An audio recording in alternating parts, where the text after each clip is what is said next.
All right, Uncle D, take it away with this this NBA stuff. What we got going on here? Man, last night was preseason debut for number one draft pick, French Montana himself, uh, Wemby.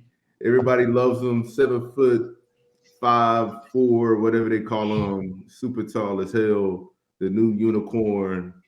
Up in nice spin moves, layups, post moves. I mean, he's the only player that Pop doesn't even know what to do. They're trying to figure out if he's going to play on the wing, or he's going to play him down low.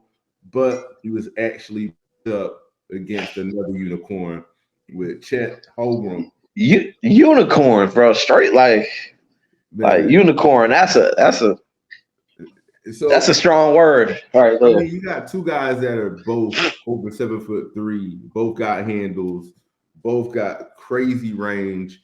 It was really entertaining, man. People are sleeping on Chet, man. So Chet is also up for Rookie of the Year this year too. I think he's Wemby's number one competition since Chet got hurt last year in the Pro-Am leagues, where he was already cooking dudes, man. He was cooking dudes. He got hurt. Somebody stepped on his foot, broke his foot. So I don't want to hear that. I don't want to hear that he's soft or whatever, but them dudes both look good, man. Both look good. Well, I was watching it last night, or I watched the highlights. I didn't watch the game, but it seemed like they had a little something going on, you know, like Wemby would go down, blah, and Chet would get the and one layup, and then I saw Chet drain one from deep, then Wemby went down and drained one from deep. I don't know if it was back to back. I don't quite remember because it was the highlights, but the way the highlights was put together, it looked like it was trading shots. I mean, it even seemed like they were getting a little chippy, and I'm like, this is good for preseason basketball. Now, I mean, I know it's like this is mad early, but man, what's the potential that this could already be the start of a rivalry here in the NBA? I mean, crazy to think they're a year apart in age, and then they're both coming in playing the first season at the same time. They both measure up. Before who was the number one draft pick last year? I don't even remember who the number one was last year, but Chet was picked number 2. Paulo Banchero. Oh yeah. The Banchero who balled out last year, but before Banchero came on at Duke, Chet was going to be the consensus number one pick. Mm-hmm. So, and like coming out of high school, he was the number one prospect. So both those dudes have like crazy high ceilings. So it'll be interesting to see like how the story goes. But I mean, Chet is on OKC, who is probably the best young team in the league with like one of the top all-around players with SGA, who's coming to his own, maybe future MVP or whatever already. So it's crazy to see how that team develops this year. Yeah, Chef, talk that talk. I'm real interested to see Wembyana. As far as a rivalry, it's definitely gonna be a rivalry because Wemby came with that energy. Like I actually watched half of the game. Wemby was like, you can see that the coach are really actually coaching him. The Spurs, they're really coaching him. You see him sprinting up and down court. Setting hard screens, rolling out of the screens, like hard, like it's preseason. Players they kind of walk through it, cruise through it, whatever. But I mean, he's a rookie, so he hitting the ground running. He's running hard, and Chet not trying to be showed up by this guy, so they was going at it. I'm trying to see. It was fire, bro.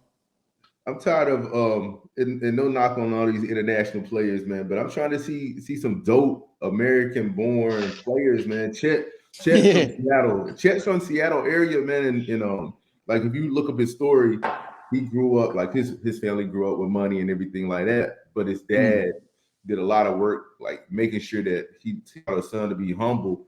So like Chet's got the hood card. I mean, even if you watch him getting drafted. Like he was dropping them off the ball out with a lot of dudes like Jalen Suggs and a lot of guys that grew up in that Seattle area. And if you don't know, Seattle basketball is crazy with Jamal Crawford and all those cats out there running those pro-am leagues. And Chet showed up. So it's going to be interesting to see, man. Like, yeah, Wemby's number one pick. He's got the height, but Man, honestly, I got my money on Chet having. I like Chet. Yeah, I like Chet. Chet definitely has a chip. He play like it too. I mean, any player. I mean, I get it. He's over 7 feet, but any player that like be trying to block every shot, you know what I'm saying? Yeah. Like defense, you gotta have a certain characteristic to play defense every possession on that part of the floor. And Chet, like he contests every shot. He wants to play good defense, and I mean, on the offensive end, he always trying to cook. So it's gonna be tough to see who rookie of the year. I ain't gonna front. Yeah. It's gonna be It's real gonna be nice. tough. It's gonna be a nice season, man. What you Yeah, got? yeah, that's definitely something to look excited to. I just want to see this Thunder team like really take the next step. You know, we saw them with Chris Paul and all. They were the 6th seed, made it to the playoffs. Then, you know, they had their young core. And it was really disappointing seeing Chet Holmgren get injured with the foot injury last season because, I mean, that was just more excitement for Thunder. But, you know, now the season is right around the horizon, and it's about to happen. And we know the Thunder were one play-in game away from making the playoffs, and really anxious to see what they can get into this year, and if they can be a surprise team to actually run the regular season alongside like with teams like the Kings, you know. Man, nah, they ain't gonna be at the King level. So what? I said, nah, they ain't gonna be at no Kings level. Man, honestly, I got them sleeping. I got them as a sleeper pick, man. Because if you look at their starting lineup, they're like where the Kings were last year, except all their players are younger. Yeah, you got Josh Giddey and then SGA both playing in the World Championships or the Cup, as they call it now. They both had a chance to like get that extra summer run. And people sleep on Josh Giddey. He's like one of the best passing forwards in the NBA who balls out in Australia. I like his game. Yeah, so you got a team full of young, unselfish players who can shoot. I mean, who's that sound like? Kings. Well, no, that sounds like Golden State. Golden State. So, I mean, Kings are good. I think that they'll be a perennial playoff team right now, but I mean, I definitely could see OKC making at least a 6th seed. Okay. Oh yeah. And all right.